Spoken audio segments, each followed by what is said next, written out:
sensitivity and concern that Prime Minister Modi ji has time and again expressed for the student and youth of this country.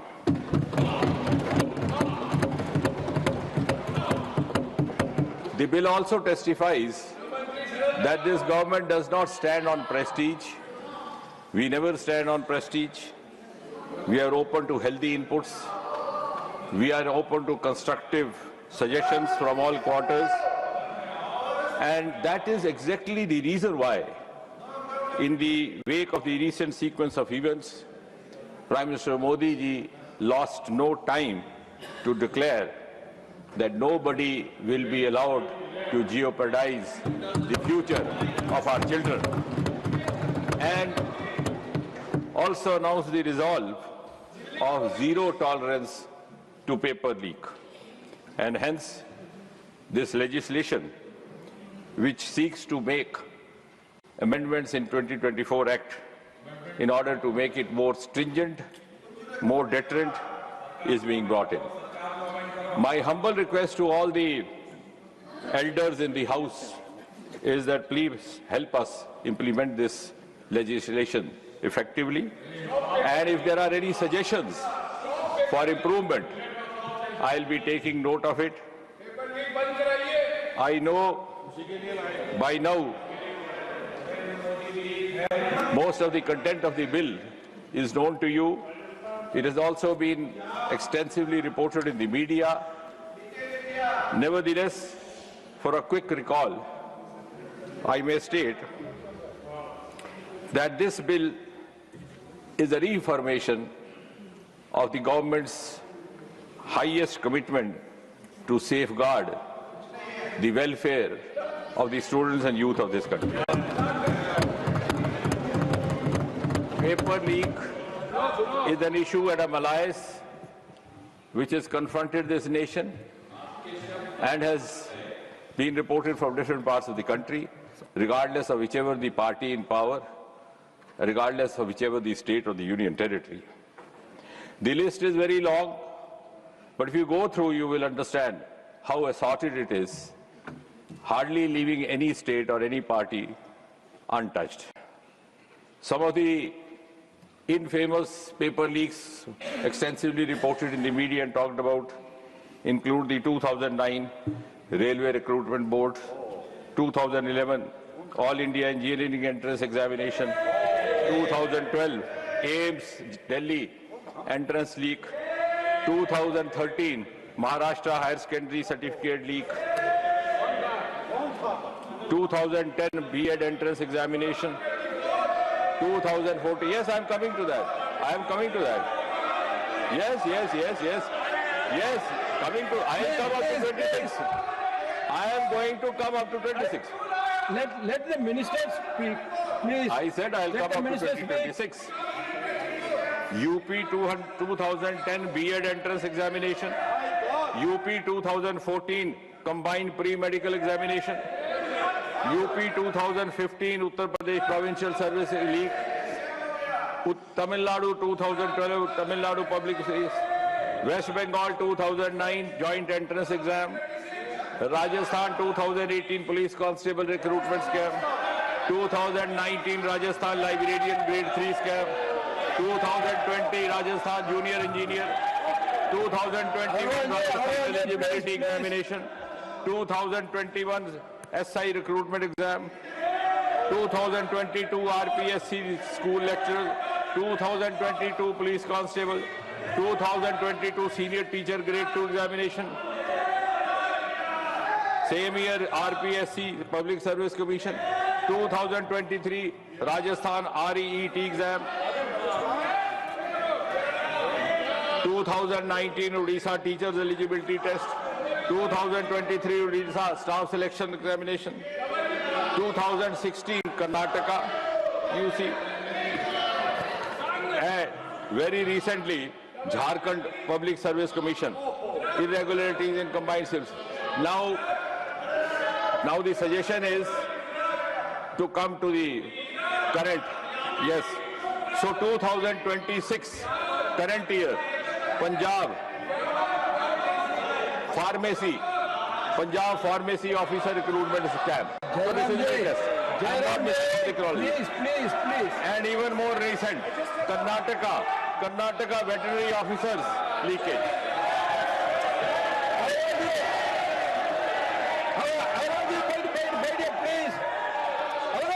Please, I will take care of you, please, Biden.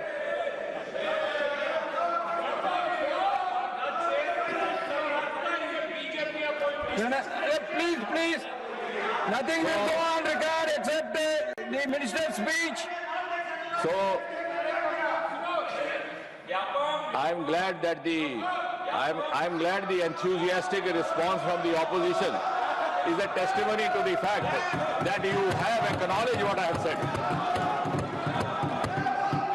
And therefore, you would also acknowledge the justification behind bringing the 2024 bill and the amendment today.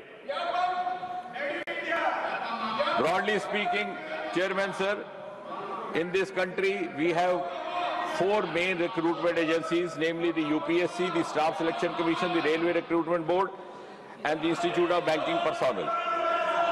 And for admission to higher educations, now you have National Testing Agency. And my next sentence is again going to excite some of the honorable members on the other side. The irony is that the first time the suggestion for setting up a national agency came way back in 1992, almost 33 years back. It was a Congress government at the center. A series of committees were formed. And in UPA 2 in 2010, again a very strong suggestion from one of the committees set up by them came to set up a national testing agency.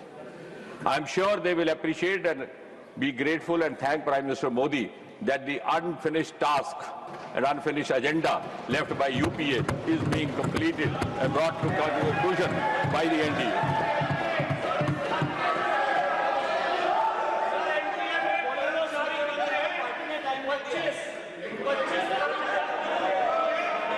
And therefore, please take your seat. And therefore, in an honest bid, please take your seat. Don't get agitated. In an honest bid to carry forward what could have been carried forward by the earlier governments, the Public Examination Bill 2024 was brought in January 24. It was enacted in February 24, implemented in June, and also notified in June 24. The bill's main objectives at that time were to give greater transparency. Honorable member, please take your seat. Yes, that is precisely the reason you didn't bring the bill. Because you go back to your seat, please. The bill sought to bring greater transparency, greater credibility. And I'm not saying this. There is a strong opinion in this country that this agency was not brought in because there were certain vested interests involved, and which were not compatible with transparency. But here it was a noble thought to reassure the youth that their sincere and genuine efforts would not go unrewarded in the hands of a few vested interests, and to ensure that their future would not be jeopardized by self-seeking. Your party is having sufficient time. You can give notes to your speakers and you can speak also. Please wait. You please take your seat. Pankaj, you take your seat. Bringing in national testing agency no running commentary, for please. 33 years. Just as they took 70 years to erase out Article 370, which was their commitment, they took 33 years not to bring in national testing agency. And now that this is being brought, the clamor is not against the bill. The clamor is against that interest which is going to get compromised hereafter. You are the protectors of paper leak mafia. That's Yes. This will not go on record. The running commentaries will not go on record. Only the minister's speech will go on record. The government's intention is evident from the fact that You the can speak everything when you are recent leak was when reported. you are going to speak. When your turn is coming, why you are giving running commentary, please? Minister, please. Yes. No, I don't get disturbed. In fact, I feel complimented. That means it is touching the right chord. सही जगह पे निशाने पे तीर लग रहा है। मैं ये स्मरण कराने की कोशिश कर रहा हूं कि 33 साल तक जो ये काम ना कर सके वो आज अंजाम होने जा रहा है। लेकिन मुझे यकीन है इस देश में कुछ ऐसे भी कुछ बुद्धिजीवी थिंकर होंगे जो इसका भी आंकलन करेंगे कि 33 साल वो क्या कारण थे जिस कारण से ये नेशनल टेस्टिंग एजेंसी स्थापित ना की गई। वो कौन से वेस्टेड इंटरेस्ट थे, वो कौन से मैनेजमेंट कोटा थे कॉलेजों के।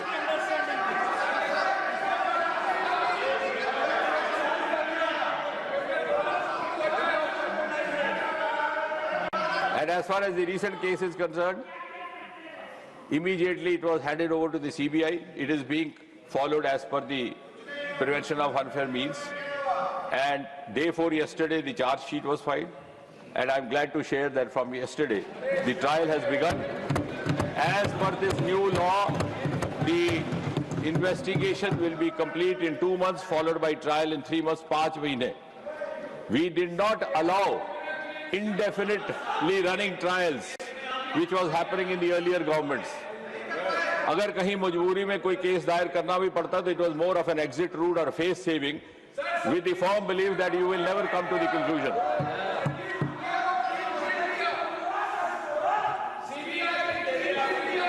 मैं उसका भी बताऊंगा, but I'll speak elaborately during reply. What he is saying is, I thought Jairam ji is a very well-read person, but possibly he has not read the news report in full. Mukhia was never implicated in 2026 case. A, he was also not implicated in 2024 leak. While rounding up, मैं आपने पढ़ी नहीं खबर, while rounding up, since he was a known scamster in Bihar for paper leak, so when they were rounding up the suspects, he was also taken in. But per se in this case, he was not involved. And that is the report. I thought you read more than me, but today I am glad that I read more than Jairam ji. Anyway, so sir, without wasting time then, because we have to go in for discussion, a number of speakers, and finally we'll also have the concluding remarks. Just to spell out briefly in 5 minutes these important provisions that are being brought in, just the recall of the fellow speakers as well. In the earlier bill of 2024, we had the subsection 1 of section 10, where a person or persons involved were subject to 3 to 5 years of imprisonment and a fine up to 10 lakh. This has been increased to imprisonment of 5 to 10 years and a fine up to 50 lakh. As far as the service provider is concerned, now if Jairam ji has not read that, I will read out. What is the definition of service provider? क्योंकि आप ही बार-बार टोक रहे हैं और कह रहे हैं आपको ज्यादा. Service provider means any agency, any organization, any body, any association of persons, any business entity, any company, any partnership or single proprietorship, any sub-associates, any subcontractors, any provider of support, of any computer resource or any material, by whatever name it may be called, which is engaged by the Public Examination Authority for the conduct of public examination. So this was a definition given in 24 itself, but just to recall. Now, in 24, the penalty laid down was fine up to ₹1 crore and barring them from conducting an exam for 4 years. This fine is now being increased to 5 years, and the concerned would not be allowed to conduct an exam instead of 4 years for as long as 8 years. Subsection 3 of section 10, director or senior management in connivance. Imprisonment earlier was 3 to 10 years in 24, now it is being increased to 5 to 10 years. Fine was up to 1 crore, it is now being increased to 5 crore. And organized crime, the mafias, which sometimes prompt us to oppose the bill. Mafia is a larger nexus. It could involve persons from the business community, persons from the crime world, and persons from public life also sometimes, unfortunately. And the echo buzzes all around. And for this organized crime committers, the imprisonment earlier was 5 to 10 years. It is being increased to 7 to 10 years. And fine was earlier not less than 1 crore. It is now being increased to 10 crore. And most importantly, there is a provision of special fast-track court, so that the powers that be do not find an exit in filing a case, sleeping over it, and allowing the same malaise to continue as was happening before 2014. The Special Task Force, this is a new provision involved, and therefore, in the Act, we are adding Section 12A, a new section. The investigation could be conducted by a police officer, could be conducted by a central agency, if the government chooses to refer, as has been done in the current case, and also by a special task force, namely the STF. And the investigation will have to be completed within a period of 2 months, followed by trial within a period of 3 months, so that the special fast-track court will be able to exclusively deal with this. The special prosecutors will be nominated or appointed in consultation with the concerned High Court, and on justifiable grounds alone, the appeal provision is laid down, not in normal cases, that too to the double bench of the High Court. And beyond 30 days, unless the High Court is satisfied, it would not be possible to file an appeal, and in no case beyond 90 days. Now, may I also add over here that in the course of these few days when the bill was in process, it was being put up in Lok Sabha, it was being taken up in the discussion, the action has simultaneously started. We requested the Ministry of Law, and I'm glad the Department of Justice has already set up 6 special fast-track courts in this country. More are in the making. One of them is Delhi, where the trial has started yesterday in the current case. The other one is Mumbai, then in Calcutta or Kolkata, 4th or Madhya Pradesh, Bihar, Uttarakhand, and more are incoming. And as you all know, Prime Minister made this announcement and also said this in a video. हर जगह होगा, हर जगह होगा. ये तो अभी हमने तुरंत ये इसलिए किया कि दिल्ली का केस था तो इस 6 जगह हो गया. A task force has been appointed with Nandan Nilekani, the co-founder of Infosys, S. Somanath, former chairman ISRO, Tapan Dekka, ex-DIP, Dr. V. Kamakoti, director IIT Madras, Chennai, Anita Karwal, former secretary education, and Amrita Lal Meena, logistics expert. And repeatedly it was said that immediately for going into the vision provisions of the National Testing Agency, I don't know how this misconception has been sought to be created, that the Radhakrishnan Committee, which was set up in 2024, the recommendations have not been implemented. I would like to share with this August House that out of the 46 key recommendations, 35 already stand implemented, that is more than 76%. And therefore, the government is in right earnest, with all the sincerity at its command, bringing in this amendment, and I'm sure no member will have any reason to object to this, and if you have an objection, I'm afraid the countrymen will be having objections for you.